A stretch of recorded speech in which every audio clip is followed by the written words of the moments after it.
On ne saura sans doute jamais toute la vérité et comme souvent au Liban, les accusations s'entrechoquent au lendemain de l'assassinat à Beyrouth du président Moawad. La Syrie dénonce le général Aoun, Israël et l'Irak. L'Irak accuse la Syrie, l'Iran et Israël. Le général Aoun demande une enquête internationale et ne dénonce personne. Beyrouth aujourd'hui, Beyrouth sous le choc, Beyrouth endeuillée, mais Beyrouth divisée. À l'ouest, côté musulman, grève générale en signe de deuil. À l'est, côté chrétien, la vie continue. Les députés libanais, encouragés par les États-Unis et les pays arabes, vont en tout cas tenter d'élire un nouveau président. Bruno Le Dreff et à Beyrouth, Pierre Serra. Silencieux, par petits groupes, les Beyrouthins se rendent sur les lieux de l'attentat comme en pèlerinage, s'interroger avec encore un peu plus d'angoisse sur leur avenir. Drapeaux en berne, l'Ouest à majorité musulmane pleure le président chrétien.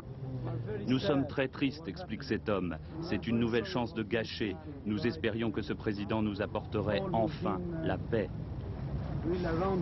Rues désertées comme à la pire époque des bombardements, administration, écoles, banques, commerces fermés, radio diffusant de la musique classique. C'est le deuil national, également suivi dans toutes les régions du Liban occupées par la Syrie.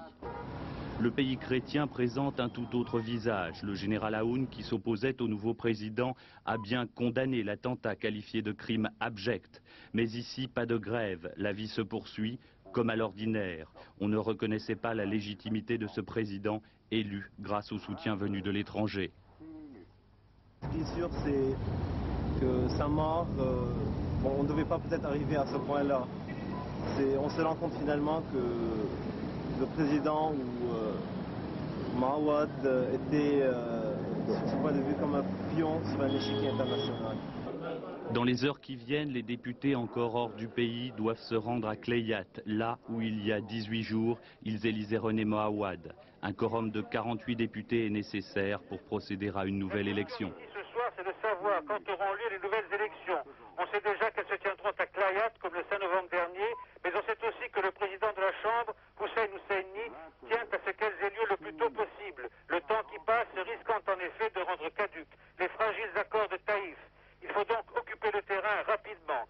L'impression est que ces élections devraient avoir lieu dans les 2 ou 3 jours qui viennent, à condition bien sûr que l'on puisse réunir d'ici là suffisamment de députés électeurs et qu'on trouve un candidat qui soit à la fois courageux et agréé par la Syrie, l'une de ces qualités n'allant pas sans l'autre. Un groupe chrétien clandestin a menacé de mort aujourd'hui les députés qui s'étaient réunis tout à l'heure à Baalbek, revendiquant ainsi implicitement l'assassinat du président Moawad.